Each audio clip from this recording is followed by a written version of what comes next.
안녕하세요. 디바 달리아입니다. 제가 오늘 스토리 소개에 앞서 먼저 여러분들께 드릴 말씀이 있습니다. 정말 다들 오랜 토미의 애청자분들이셔서 아직까지 달리아의 진행통에 좀 많이 어색하실 수 있는데 그래도 진심으로 응원해주시고 또 제 색깔을 찾을 수 있게 조언을 해주셔서 너무너무 감사드립니다. 제가 진짜 여러분들의 댓글을 하나하나 다 읽고 있거든요. 그래서 거기에서 정말 댓글에서 힘도 얻고 또 조언도 얻으면서 조금씩 더 많이 성장하는 달리아 되도록 할 테니까 꼭 많이 지켜봐 주셨으면 좋겠습니다. 자, 그럼 다시 토요 미스테리로 돌아가 보도록 하겠습니다. 흔히들 이런 말을 많이 하죠. 일본이 겪은 사회 문제는 몇 년 뒤 한국이 고대를 겪게 된다. 예를 들면 왕따, 학교폭력, 경기 침체, 그리고 인구 고령화까지. 워낙 멀고도 가까운 나라다 보니까 일본과 한국의 비교 사례들을 많이 볼 수 있습니다. 그런 의미에서 최근 일본에서 사회 문제로 대두된 토요코 퀴즈에 대해서 이야기해보고자 합니다. 이미 한국 사회에선 유사한 사건들이 많이 있었지만 크게 주목받진 못한 듯 하니까요.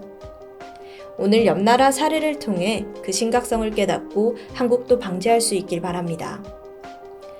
2022년 6월 22일, 일본 도쿄의 한 30대 남성이 경찰에 체포되었습니다. 이 뉴스는 일본 최대 공영방송사인 NHK를 통해 대서특필되었죠. 사람들은 범죄자의 정체를 확인하곤 놀라움을 감추지 못했는데 그는 32살의 남성 오가와 마사토모. 지금껏 10대 청소년들 사이에서는 이 본명 대신 하울이라는 별명으로 영웅처럼 알려진 인물입니다. 그가 체포되기 불과 4개월 전 NHK 대표 시사 프로그램 클로즈업 현대플러스는 가출 청소년들을 주제로 한 이 다큐멘터리를 방영한 적이 있습니다. 그리고 그 속에서 하울은 가출 청소년들을 돕는 조직 안지회의 대표로 출연했죠. 그는 배고픈 청소년들을 위해서 직접 주먹밥을 만들어서 나눠주기도 했고요. 그리고 아이들의 고민을 들어주는 키다리 아저씨 같은 존재였습니다.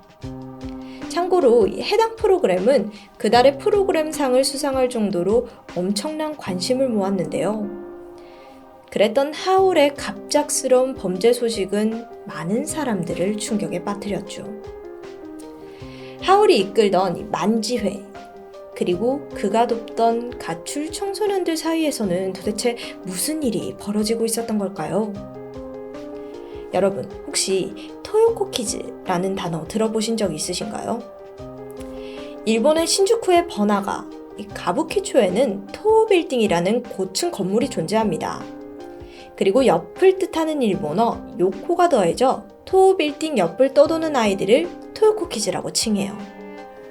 2015년 토우빌딩이 완공된 이후부터 이 주변은 젊은이들 사이에서 만남의 광장 같은 곳으로 통했습니다. 하지만 2019년 이후 이곳은 가출 청소년들의 아지트로 변질되고 말았죠. 이곳에 모이는 아이들의 연령대는 적게는 초등학생 6학년부터 많게는 고등학생까지 대부분 미성년자들이었습니다. 335호 모인 아이들은 일명 지뢰개 패션이라고 불리는 화려한 복장의 옷과 두꺼운 굽의 부츠를 신고 다녔는데 그리고 이걸 틱톡 영상에 찍어 올리면서 그 존재가 알려지기 시작합니다. 여기 이 짧은 영상을 보시면 마치 코스프레 같은 복장과 경쾌한 춤이죠. 이것만 본다면 단순히 아이들이 아무 생각 없이 그냥 노는 것으로 보입니다. 하지만 속내를 들여다보면 그들의 사정은 전혀 경쾌하지 않아요. 학교로부터 왕따를 당하거나 부모로부터 학대를 당한 아이들, 저마다의 이유로 정상적인 보살핌을 받지 못한 이들은 갈 곳이 없어 결국 이곳, 가부키초에 모이게 된 겁니다. 일명 우리나라의 가출팬과 비슷하죠. 매일 이곳에 모이는 미성년자는 약 100명 정도라고 합니다. 그런데 이 토요코 키즈가 일본의 심각한 사회 문제 중 하나로 떠오르는 것은 바로 밤이 되면 완전히 변하는 풍경 때문인데 갈 곳 없는 아이들은 길바닥에서 노숙을 하거나 저렴한 모텔에 방을 잡아서 여럿이서 하룻밤을 해결하죠. 여기서 문제는 토요코 키즈가 아르바이트가 불가능한 어린아이라는 것. 따라서 이들은 방값과 생활비를 벌기 위해 범죄에 손을 대고 맙니다. 그 방법 중 하나가 파파카츠. 파파카츠란 어린 여성이 중년 남성을 만나서 데이트를 하고 금전적인 지원을 받는 것입니다. 일명 스폰이라고 생각하시면 되는데, 참고로 예전엔 성적인 관계없이 일반적인 데이트를 하고 지원을 받았다고 해요. 하지만 요즘은 좀 추악하게 변질되었다고 합니다. 일본에서 취재를 했는데 한 50대 남성이 가부키초에 혼자 서 있거나 그냥 핸드폰을 하고 있는 아이들에게 말을 거는 것은 굉장히 쉽다고 합니다. 보통은 1만엔, 좀 귀엽게 생겼으면 2만엔 정도의 하나로 한 10만원, 20만원 정도의 구체적인 가격을 이야기했습니다. 참, 기가 차죠. 이게 현재 도쿄 한복판에서 벌어지는 일이에요. 소녀들이 이렇게까지 돈을 버는 이유는 바로 생활비를 벌기 위함입니다. 그런데 몇몇 아이들은 그 돈을 엉뚱한 곳에 사용하기도 하죠. 그 엉뚱한 곳이 바로 호스트바입니다. 이게 무슨 말인가 싶은데요.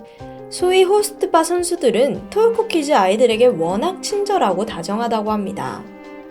처음에는 밖에서 생활하면 위험하다면서 밥도 사주고 잠도 재워주고 헌신적으로 행동하다가 아이들이 마음을 여는 순간 금전적인 대가를 요구하기 시작해요. 자신이 업계에서 유명해져서 성공하면 꼭 같이 살자는 이 달콤한 감언이설도 함께요.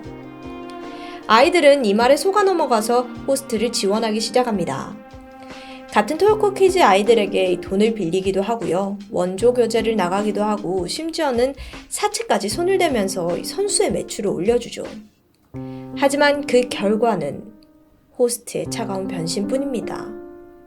그렇게 배신당한 아이들은 좌절하고 심지어는 극단적인 선택을 하는 경우도 있다고 보도되고 있는데요.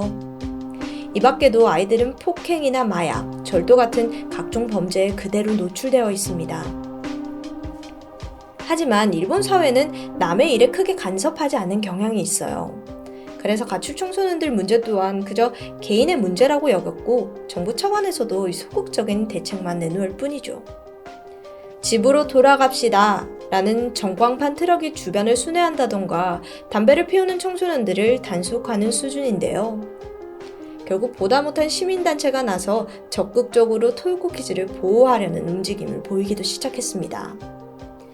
그중 하나가 앞서 잠깐 소개해드렸던 만지회였어요. 만지회는 토요코 키즈를 돕는 자원봉사단체입니다. 조직의 이름은 도쿄 리벤저스라는 애니메이션에서 따왔죠. 이들은 토요빌딩 옆에서 배식가 청소 봉사활동을 하면서 알려지기 시작했습니다. 이들의 수장이었던 오가와 마사토모, 예명 하울은 알고 보면 가부키초의 호스트 출신입니다. 그는 지난 2022년 코로나에 걸려 생사를 넘나드는 끔찍한 경험을 했죠. 다행히도 건강을 회복한 후에 그는 새로운 가치관을 얻게 되었는데 바로 언제 죽을지 모르는 인생, 남을 위해 봉사하며 살자가 그것이었습니다. 그래서 그는 당장 거리로 나와 쓰레기를 줍기 시작했고 배고픈 청소년들에게 밥을 챙겨주고 또 원조 교제에 빠지는 것을 적극적으로 막았죠. 이런저런 상담을 하면서요. 이런 모습은 SNS를 타고 유명해지기 시작했고 몇 번의 방송에도 출연하며 그를 따르는 무리가 생기기 시작했습니다. 하울은 한 인터뷰를 통해 자신의 최종 꿈에 대해서 밝혔는데 아동 복지시설을 만드는 게 최종 꿈이라고 하죠. 어쨌든 이러한 이유로 토우빌딩 인근에는 가출을 한 토요코 키즈 무리와 이들을 돕는 만지의 무리가 함께 공존했는데 하지만 그들 사이에서도 크고 작은 사건들은 뒤따랐죠. 그러던 2021년 11월 27일 노숙자였던 43살의 우이지에 아키라 씨가 한 건물 옥상에서 숨지는 일이 발생합니다. 그의 온몸에는 누군가에게 구타를 당한 듯한 타박상이 남아있었는데 불행 중 다행으로 이 사건의 전말을 알고 있는 목격자들이 속속 등장했습니다. 얼마 후 해당 사건의 피의자로 20대 남성 2명과 18살 소년이 붙잡혔는데요. 그들은 아키라 씨를 옥상으로 끌고 가 집단 폭행 혐의를 받았습니다. 그중 주범인 26살의 세키쿠치. 그는 놀랍게도 만지회의 임원이었습니다. 또한 숨진 아키라 씨 역시 만지회의 회원이었는데요. 자, 사건의 전말은 이러했습니다. 세키쿠치는 하울 바로 밑에서 만지회의 2인자 역할을 했던 인물입니다. 하지만 사실상 그는 만지회 활동을 명목으로 아이들에게 원조 교제를 하거나 심지어는 포주 역할을 하는 등 좀 각종 문제를 일으켰죠. 결국 그는 단체에서 쫓겨나게 되는데요. 그리고 이 당시 노숙자였던 아키라 씨가 새롭게 만지회의 회원이 되었습니다. 물론 그 역시 과거 원조 교제를 하는 등 좀 문제의 인물이긴 했지만 이제는 새롭게 맘먹고 갱생을 하고자 했던 것으로 보여지는데요. 그런데 세키쿠치 눈에는 그런 아키라 씨의 행보가 그리 마음에 들지 않았었나 봐요. 그래서 그는 아키라 씨가 다른 토요코 키즈 아이를 상담하고 있을 때 그 모습을 복격하고는 노숙자 주제에 누가 누굴 상담한다는 거야? 라면서 그를 비난했습니다. 그러다가 결정적으로 세키쿠치가 좋아하던 여자에게 아키라 씨가 접근하면서 그 분노가 폭발하게 되죠. 2021년 11월 27일 오전 7시 그는 자신을 따르던 추종자 2명과 건물 옥상에서 아키라 씨를 구타하기 시작했습니다. 이들은 사람들의 눈을 피해 건물 옥상으로 장소를 옮겨 계속해서 폭행을 시도하죠. 당시 현장에는 직접적으로 폭행을 가한 이들 말고도 약 6명 정도 되는 토요코 키즈 무리가 있었다고 전해졌습니다. 하지만 이들은 세키쿠치를 저지할 경우에 자신들에게 돌아올 보복이 두려워서 결국 방관했다고 고백하는데요. 이런 무차별적인 폭행은 무려 6시간이나 이어져 오후 2시가 되어서 끝이 났습니다. 그 후 방치된 아키라 씨는 끝내 숨을 거두고 말았죠. 아키라 씨를 알던 토요코 키즈는 큰 충격에 빠졌습니다. 그들은 아키라 씨가 자신들에게 아버지 같은 존재였다면서 슬픔을 감추지 못했는데요. 빌딩 옥상에서 생전 그가 좋아하던 캔맥주를 두고 추모식을 하기도 했죠. 이런 불미스러운 사건이 있고 불과 몇 개월도 지나지 않아 만지회의 리더 하울마저 체포되는데 그 혐의가 뭔 줄 아시나요? 미성년자 소녀를 성폭행. 하울은 지난 2015년에도 미성년자 성폭행한 혐의로 체포된 전적이 있습니다. 하지만 그 당시에는 일부러 여성인 아이를 속였고 접근한 것이 인정돼서 불기소 처분만 받았죠. 이번에도 하울은 상대가 미성년자인 줄 몰랐다라고 주장했지만 변명일 가능성이 컸습니다. 실제 토요코 키즈 사이에서는 그가 식사를 나눠줄 때 여성들과 연락처를 교환했는데 그중 하울과 관계를 맺은 이들이 몇몇 있다는 증언이 나오기도 했고요. 그러나 일각에서는 그동안 하울이 펼친 봉사활동 등을 이유로 그를 옹호하는 의견도 만만치 않았습니다. 때문에 재판에 이목이 집중되었던 상황. 그의 첫 공판은 2022년 11월 22일에 예정되어 있었습니다. 그런데 이 공판을 불과 일주일 앞둔 11월 15일 충격적인 뉴스가 전해졌습니다. 하울이 도쿄 구치소 내에서 갑작스럽게 사망했다는 소식이었죠. 정확한 사인은 전해지진 않았지만 많은 이들은 그가 극단적인 선택을 했을 거라고 추정하고 있습니다. 결국 그의 허무한 죽음으로 만지회의 리더 하울의 실체는 미궁 속으로 빠지고 말았는데요. 이런 일련의 사건들로 만지회의 위상은 크게 흔들리기 시작했고 또한 그들의 도움을 받던 토요코 키즈도 걷잡을 수 없는 혼란 상태에 빠져들었습니다. 그리고 여전히 많은 미성년자들은 성매매에 노출되어 있습니다. 또한 그들끼리 공모해 또 다른 범죄를 저지르기도 하죠. 한 명이 성인 남성을 데리고 호텔방으로 들어가면 여럿이서 그 현장을 습격해 돈을 강탈하는 수법입니다. 그 밖에도 마약 운반책, 보이스피싱 현금 수거책 등에 가담하기도 하죠. 토요코 퀴즈는 비단 가부키초에 한정된 건 아닙니다. 요즘엔 일본 전역, 특히 번화가 광장을 중심으로 이 비슷한 무리가 계속해서 생겨나고 있는데요. 도쿄뿐만 아니라 일본 나고야, 오사카, 후쿠오카, 요코하마 등 각지에서 이 같은 가출팸을 쉽게 찾아볼 수 있습니다. 이렇게 토요코 퀴즈가 점점 심각한 사회 문제가 되자 최근 일본은 이들의 단속에 적극적으로 나서고 있다고 합니다. 문제의 토요빌딩 앞에는 경찰들을 심심치 않게 찾아볼 수 있는데 이들은 이상한 어른들이 아이들에게 접근하진 않는지 또한 싸움이나 사건이 벌어지지 않는지 상시 순찰을 두고 있죠. 그럼에도 아이들이 이곳에 나오는 이유는 단 하나. 자신과 비슷한 처지의 아이들을 만나 마음을 털어놓을 수 있다는 것. 토요코 퀴즈 인터뷰에 따르면 내 이야기를 끝까지 들어주는 사람은 여기 아이들 뿐이에요. 라고 강한 유대감을 보이기도 했습니다.